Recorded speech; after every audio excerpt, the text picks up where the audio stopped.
What's up guys, welcome to the Chess Giant. This is Solomon Ordell, and in today's video we cover the Lolli Attack, a super fun option for white, specifically for you knight attack, fried liver attack type players, as we start off this game with e4 and against the move e5, continue with knight f3, attacking that centralized pawn, and following the move knight c6, continue now with bishop c4. I've been playing this move for about 15 years now, and I absolutely love this system for white with the Italian game.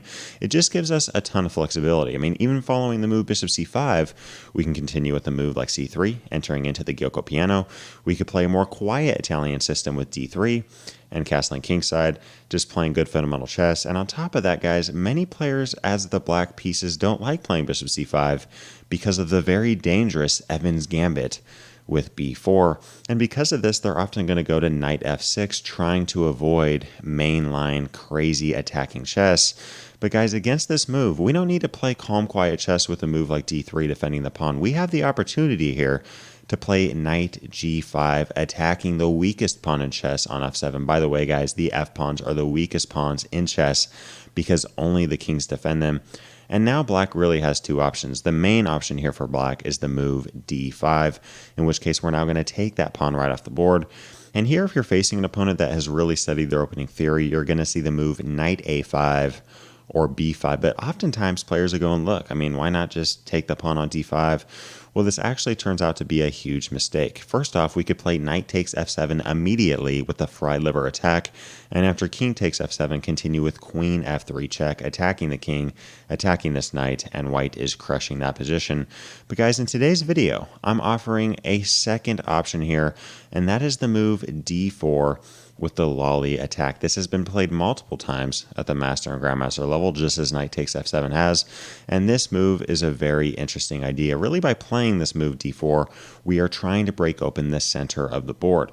If black takes on d4, we're going to castle kingside, and we're going to have this e-file open for our rook. And if knight takes d4 is played, we're going to have a more active queen pouncing down on d4, and specifically the knight on d5 if this knight ever gets out of the way. And most importantly, this knight on g5 is now defended by our bishop on c1.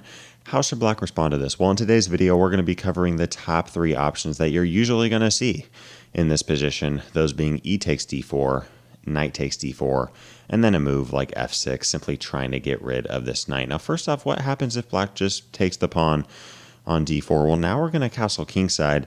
And here, guys, we're only down a pawn, but we have a very active game and a huge edge in development. Many players here may be tempted to play a move like h6, just trying to get rid of our knight on g5. This knight g5 move did seem a little bit strange, but what we notice here is that after playing the Lolli Attack with d4, the idea of knight takes f7 is very much alive. Playing the move d4 does not get rid of this knight takes f7 idea, forking both the queen and the rook on h8. And once this king takes it, we now have queen f3 with check. Now, first off, if a move like king e6 is played, we're simply going to play rook e1 with check, and this game is almost over. And if queen f6, we now snatch that knight right off the board. And after a move like king e8, continue with bishop f4. Here, guys, we're sitting at even material, two very active bishops, a rook ready to come to e1. This knight is also ready to get into the action. This king can't even castle, and we're just playing very fun and aggressive attacking chess. I don't see how anyone would be upset with having this position as white. So y'all, a move like h6 simply doesn't work because of knight takes f7, and the same goes with a move like bishop e7. The threat of knight takes f7 is still very much alive, forking the queen, forking the rook, and the very next move continuing with queen f3 and a check. And here, if a move like king e8, we have bishop takes d5, forming a battery ram against that knight, and also threatening queen f7 check ideas, making this king run away.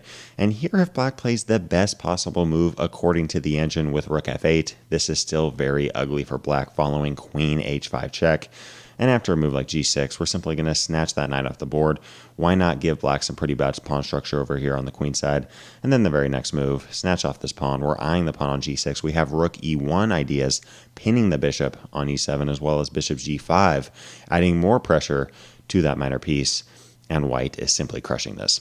So y'all, a move like h6 or bishop e7 simply doesn't work because of knight takes f7. What happens if black plays a move like bishop e6, just trying to somehow hold this position together? I'll admit that knight takes f7 simply does not have any power now because the bishop defends it. But now there's a bishop on e6, and we're simply able to play the move rook e1, ganging up on that minor piece. And the second that black defends it, ironically, knight takes f7 can still be played. The whole idea here is that obviously this bishop cannot move because it's pinned. If queen takes f7 is played, we take now with the bishop, threatening to take this bishop on e6, forcing that move knight d8, and there are so many good options here for white. We have moves like rook takes e6 check, followed by queen e2. Whole idea being we're going to attack that pinned knight with queen b5 check ideas in the air. We could even just play queen e2 right now. Queen takes d4 is a good option, bishop g5, knight d2. I plugged this into a computer program, and it was having a hard time figuring out what to do because there's simply so many ways to win. There's simply no reason that white should be too worried about reaching a position like this in the game. So obviously queen takes f7 simply runs into bishop takes d5, getting that piece back, attacking the pinned piece on e6, and we're going to continue to play aggressive and attacking chess. What about the move king takes f7? Well, now we have the move queen f3 with check, and following a move like king e8, yet again, we're simply going to take that knight on d5, and notice how this bishop would be pinned on e6. And if a move like king g8, we have the shocking move, the single move here that gives white the lead, rook takes e6, just throwing this rook in there.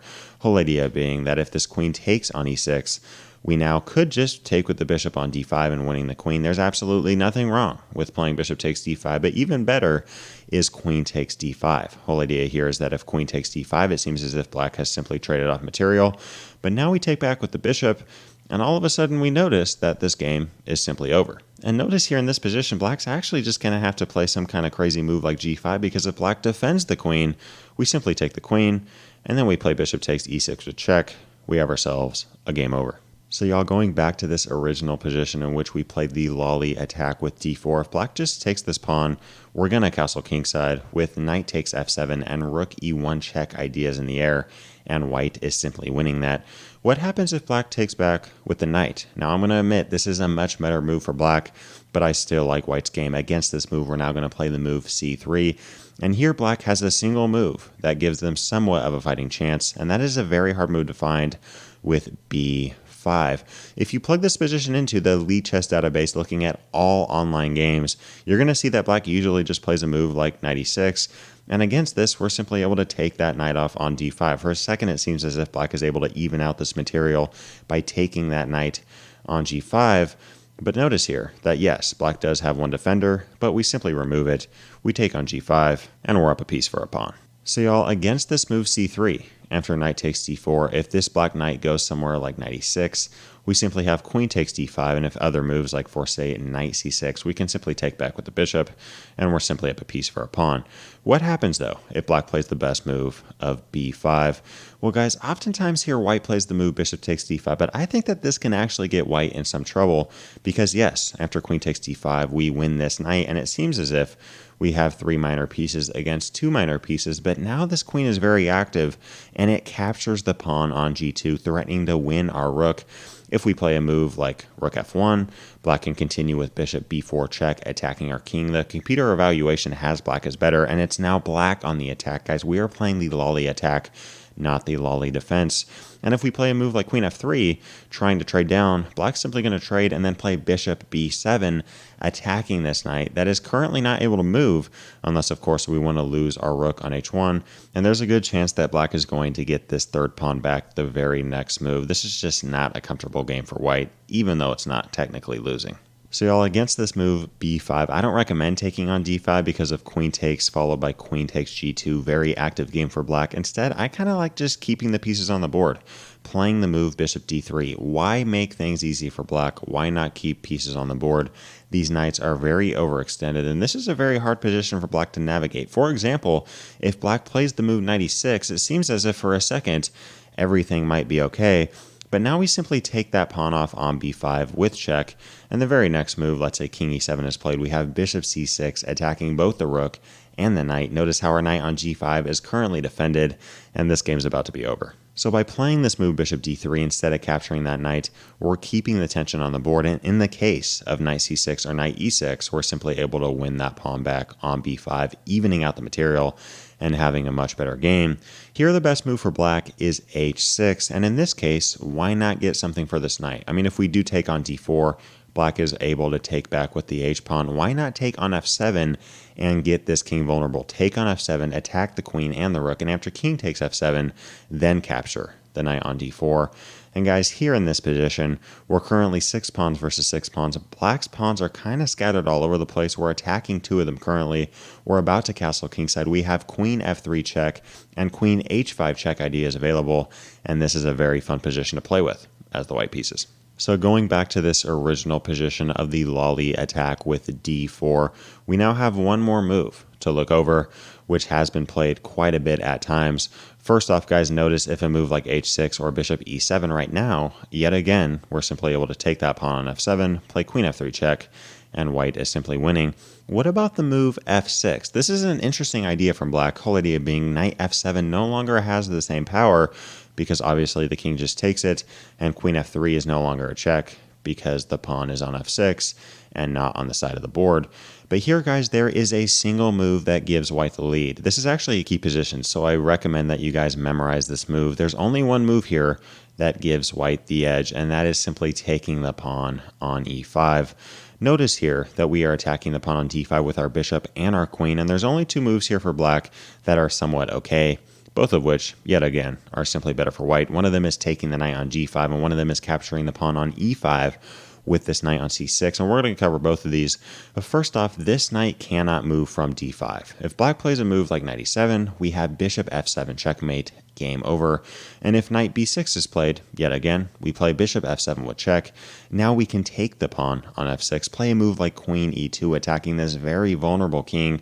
And now if a move like knight e5, simply bring this bishop back to b3. And now by playing this move, we have knight f7 ideas in the air, attacking the knight, the queen, and the rook. And if black tries to get rid of this knight, first off, we could just take the pawn and win the queen, but even better than that is taking the knight. And after king d7, queen e6 checkmate, game over. So going back to this position following d takes e5, black can lose this game very quickly, 8, 10, 12 moves if they're not very careful. Black has to either take the pawn on e5 with the knight or play f takes g5. First off, if f takes g5 is played, we're simply now going to take back that knight with our bishop. And now if a move like knight takes e5, we're simply going to castle kingside. Notice here, guys, that we're actually at even material. Kind of crazy. We haven't given up any material, and we have a huge lead in development, a strong bishop on d5, a rook coming to e1, and somehow this pawn on f7 has got all the way to the very awkward square of g5. What happens if black plays the best move here with c6 attacking our bishop? Whole idea being that after the bishop moves, black is simply able to trade down. Well, here, guys, yet again, we are not going to stop putting the pressure on black. Against a move like bishop e7, we're going to waste no time in bringing this rook right back to the e-file, attacking this knight. And now if a move like knight f7, simply continue with bishop d2, actually threatening to play bishop b4, attacking this pin piece on e7 and simply winning it. And here if a move like king f8, getting out of the pin, we now have bishop c3, putting a ton of pressure on the black camp. Notice here how we actually have some ideas of capturing on g7, and after king takes g7, winning that bishop on e7. And here if black tries to stop it with a move like bishop f6, okay, we play bishop b4 with check. Whole idea being that black's going to have to give up this piece because of king g8, rook e8 checkmate, game over. So guys, against this move f takes g5, simply take back that knight with the bishop, castle kingside, and try to get very good attacking chances. And if your opponent makes you trade down the queens, that's okay. Keep the pressure on. Don't take a second off, and you're going to find yourself with a very nice lead. What happens here if black plays the move knight takes e5, attacking our bishop and attacking our knight?